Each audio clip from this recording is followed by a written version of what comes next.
15, 20, 25, 30, 35, 40, 45, 50, 45. There goes Davis. Oh, my God. Davis is going to run it all the way back.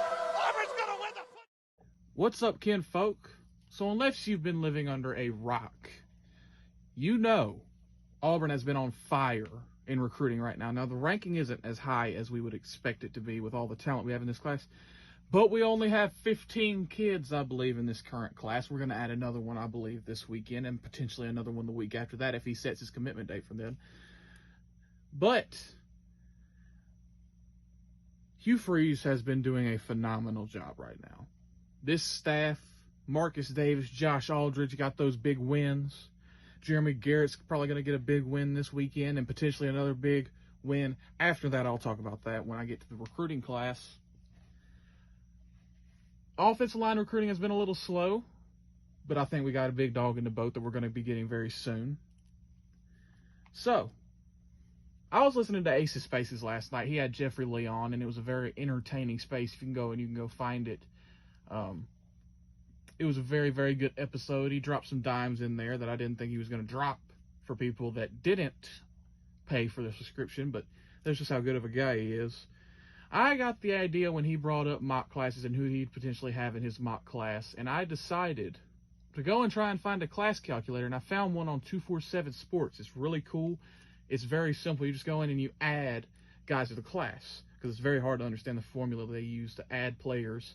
So you can just go in and you can put, say, TJ Lindsay in, click update, and it'll have the class score and whatever and where you would be ranked. So I decided to do that for a bunch of guys, add it up, and see where we would land if we got these big guys. So Auburn has 2 5-stars in the class right now. This is 247 composite, by the way.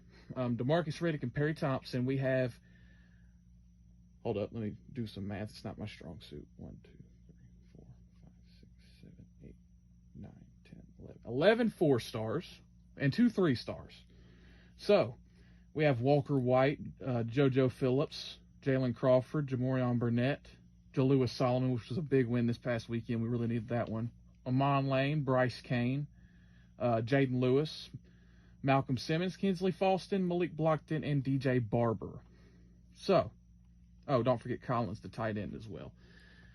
Adding to the class, I believe this Saturday, Auburn will land the 304th ranked player in the nation, 34th ranked defensive lineman, 4-star defensive lineman, TJ Lindsay out of IMG Academy in Bradenton, Florida.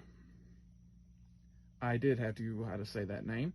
This will be a big win this Saturday for Jeremy Garrett, considering the fact that we only have one more true defensive lineman in the class, Malik Blockton, Marcus Harris's brother. TJ Lindsay is a very, very solid talent, a guy who's probably going to step on the field day one and be more of a defensive end more than, say, like a 3 technique, a nose guy. But overall, his talent is very solid. He's a very good athlete. And then the next weekend, assuming this is when he sets his date, I think the rumors were 18th or 19th of August or September 3rd. The number 1 or number 2 interior offensive line, depending on where you look, DeAndre Carter. 90th ranked player in the nation, 247 composite, 2nd ranked interior offensive line. This would be so big for Auburn. I cannot remember the last time we got a top 100 player that was an offensive lineman. It'll probably be longer when you have to go and look back and see how many of those guys worked out. It might have been Braden Smith was the last time we got a guy like that. DeAndre Carter is a 6'5", 340-pound guard out of Modern Day High School in Santa Ana, California. So we went all the way to the West Coast for this guy. The rumors are heating up, and there was a lot of predictions that went in right after Big Cat, or at Big Cat, because of him coming and spending his own money, or his parents spending their own money to bring him out to Auburn. That is not a cheap travel from one coast all the way to Auburn. So I think he lands in the class. It's very concerning how long it's taking. I don't like that. I was hoping he would commit either the couple days after Big Cat or earlier this week. But it seems as if he wants to get his family together for a family reunion or whatever, and he wants it to be this whole big thing, so I completely understand that. It is just I don't want Texas to get back in this race. It seems like Auburn has a very solid lead on this one. But moving on to the next one, this is a big one, man. This is a huge one. Top 50 player in the nation, borderline 5-star defensive lineman, Kamari Franklin. This would be huge, an absolute tank. 45th ranked player in the nation, 8th ranked defensive lineman, best player in Mississippi. I think it's Lake Cormorant, Mississippi. I don't know if that's how you say it or not, but this would be huge for Jeremy Garrett. To get these three guys in Malik Blockton, TJ Lindsay, and Kamari Franklin in the class all before the season starts, because that seems like when Kamari Franklin's going to make his decision is before the season starts. He's expected to visit for the UMass game. I'm sure if he commits, he'll still take that visit and will probably take a couple more. But Auburn really got in this race lately. We got him on campus right after Big Cat. He brought one of his teammates too. I cannot remember who that was, unfortunately. But Kamari Franklin would be a huge win. That would be our 3rd top 50 player in the country. So that would be big time. After that, this is one I'm kind of going out on a limb for. I said in the not the Jalewis Solomon, the KJ Bolden video I made where I was talking about where Auburn turns from here, Zaquan Patterson, safety out of Hollywood, Florida. This is one that I think we would have to press for really hard. And even after he makes his decision, we'll have to keep pressing until signing day because Miami is not going to let up on this kid. Seems like it'd be an Auburn-Miami battle there.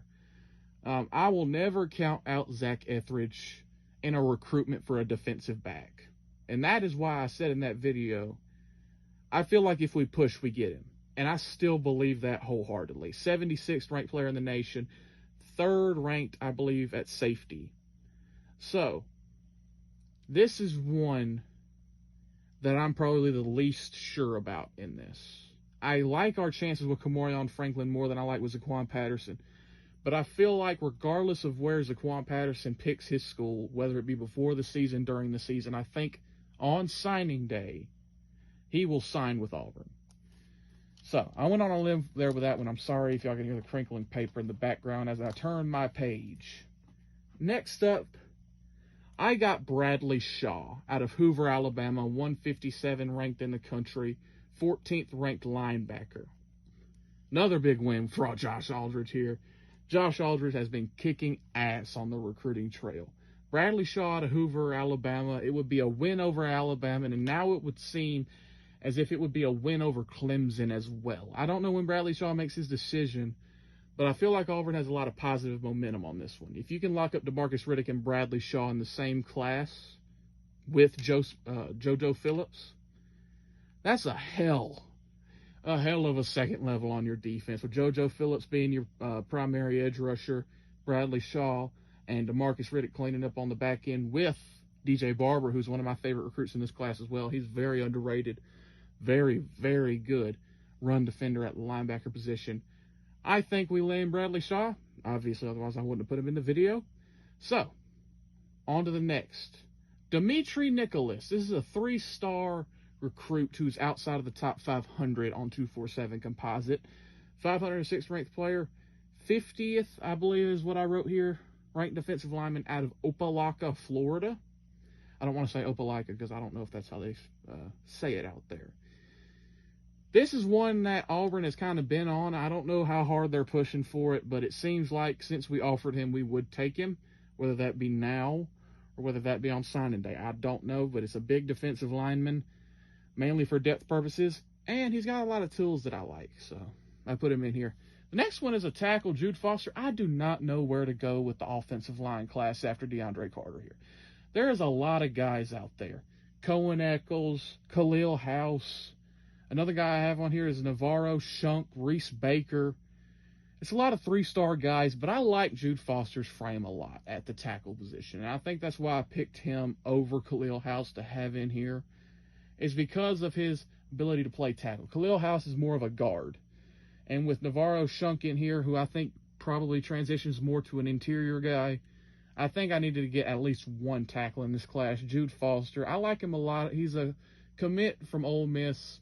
We offered him a little while ago. He was not at Big Cat, which was interesting to me. But I decided to take the risk and throw him in here. 62. He's ranked 62 as far as tackles go. and like 796th in the country. So he's out of Baton Rouge, Louisiana. I decided to throw him in here. He's an Ole Miss commit, so it'd be good to stick it to them. And the last guy in the class who I mentioned was Navarro Shunk, a wrestling monster. There was a story out this morning about how he had just recently decided he was going to play football in college. He holds a lot of offers, and Auburn offered him recently, and it seems like they're the guys that are going to land him. 472nd ranked player in the nation, 30th as far as interior guys go, out of Brandon, South Dakota. We're going all over the map with this one, guys. So, with all these guys in here, I think I came out to 23 or 24 total commits. I went based off last year's class. We would be ranked 7th in the country, last year's class, as far as high school recruiting goes, because here, I think we'd be ranked like 3rd, but not all these guys are going to commit today, and all the other teams in the nation are going to get more commits. So I decided to go based off last year's class. We would rank 7th in the country. This would be a hell of a class. We got depth everywhere. I mean, it's crazy.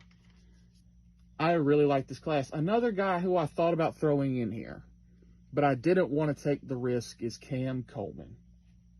Just because Jeffrey Lee said last night that he just has a feeling, and based off the people he's talked to, he thinks that Auburn would land him in this class. Just a hunch from him. And I'm not going to put a guy in the class just based off somebody else's hunch. I don't know how we would get the NIL money to do that, but if we do it, I will streak 1,000,000%. And that is me putting a lot out there. A lot of meat. So, 7th ranked in the class. I'd like that.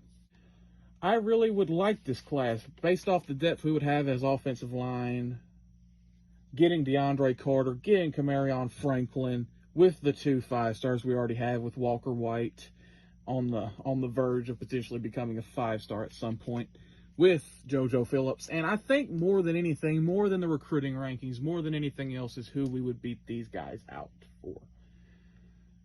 We beat out Georgia and Alabama. I know Georgia backed off DeMarcus Riddick. That's 100% true. But Bama did not. Bama wanted DeMarcus Riddick really, really badly. He was the top of their linebacker board. And we landed him. We beat out Bama for Perry Thompson, who was already committed to Alabama. We beat out Clemson for Walker White. At the last minute, beat out Clemson for Walker White. And at the last minute, we beat out Georgia for Joseph Phillips. We beat out LSU and Florida, I believe, for Jalen Crawford. We would beat out, I'm trying to remember, I think it's Texas for DeAndre Carter and Lindsay, the defensive lineman. We would beat out Miami, I think it is, for Kamari Franklin. We would beat out Miami for Zaquan Patterson. We would beat out Alabama for Bradley Shaw. So, I mean, and flipping a guy from Ole Miss is always nice. So I think this class would be an absolute success. I'm sorry if the audio sucks. I'm in my parents' house right now, so I couldn't get any good noise cancellation or anything. But overall, I think this would be an absolutely successful class. I think the offensive line class could be better, but I think we got a lot of guys with a lot of traits, and we got the guy in DeAndre Carter. The defensive line class would absolutely be a win with Dimitri Nicholas, Malik Blockton, Kamari Franklin, and TJ Lindsay. The linebacker core, of course, I talked about it earlier with Bradley Shaw, DeMarcus Riddick, and DJ Barber. So, overall, I mean, we got the quarterback of the future, got the linebacker, got the receiver from Perry Thompson. I like the receiver class as well, with Bryce Kane and Perry Thompson and Malcolm Simmons. So, overall, tell me how you guys would feel about this class, if you think it would be a W, and War Damn Eagle.